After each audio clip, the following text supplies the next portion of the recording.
our next guests are Todd and Kim Saxton, authors of The Titanic Effect, successfully navigating the uncertainties that sink most startups.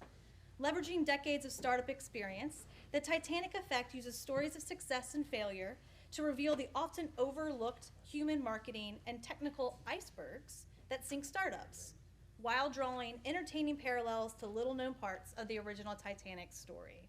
Todd, Kim, thank you so much for being here today. Thank you. Pleasure to meet you. And thanks, Morgan James. Thanks, everybody. And also, congrats to our fellow authors. Great stories, very inspiring. Thank you all.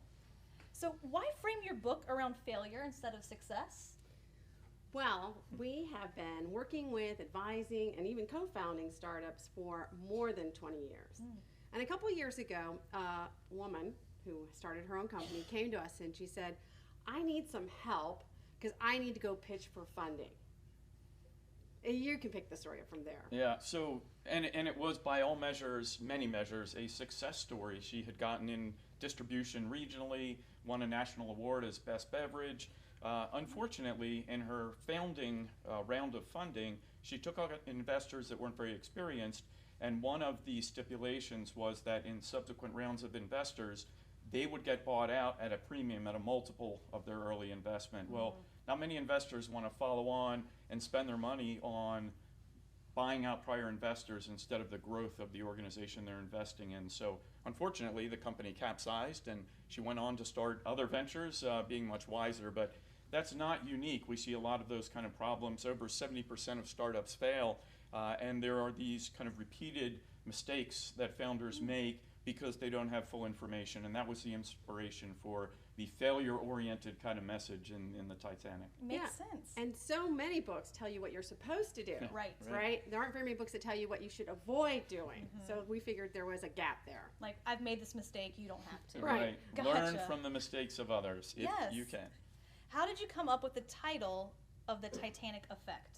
All right, I'll start on that one. So our whole construct and kind of idea was based around this idea of hidden debt, or things that are kind of off the radar or below the surface. So when you think about things that are below the surface, you think about icebergs, right? And when people think about icebergs and disaster, their minds often go to the Titanic. So being the naming and acronym guy, I was like, I know, we'll call our first presentation The Titanic Effect, how to keep your startup from sinking. So that's about as far as I got.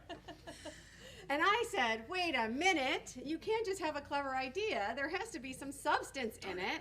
So I started doing some research because I'm the research person. He gets to be the names, I get to do the research. You see how that works. And I started finding all these parallels, that there were really huge mistakes that the White Star Line made with the Titanic that they didn't realize at the time. Little things like having a 2-story dining room means that you have to lower the bulkheads that keep the water from being watertight.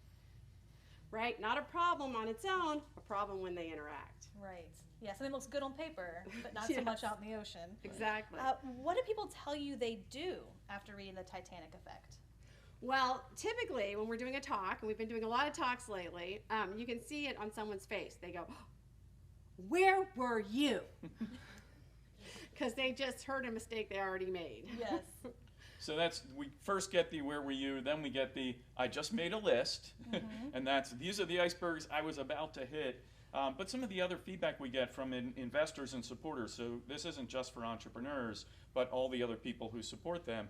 And folks like that need a language and a framework to be able to communicate to those entrepreneurs how to avoid making these mistakes. So it's very rewarding to hear an investor say, I can use this book, I can use this language to inform the entrepreneurs. Even when I say no, I have a place to point them that allows them to hopefully move forward and be successful.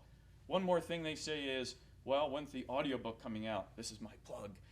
So fortunately, we do have a follow-on audiobook that should be coming out in the next couple of months, because that's how a lot of people consume business books. It's very true. And everyone's seeing the shirts, right? Yes. Ta-da!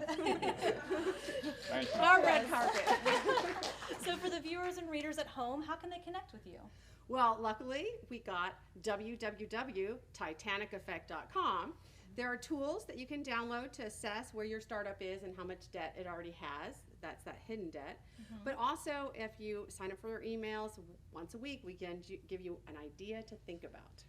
I love that. Well, thank you so much, Thank both of you. you. Congratulations on the book. Thank Thanks you. for your time today. All right.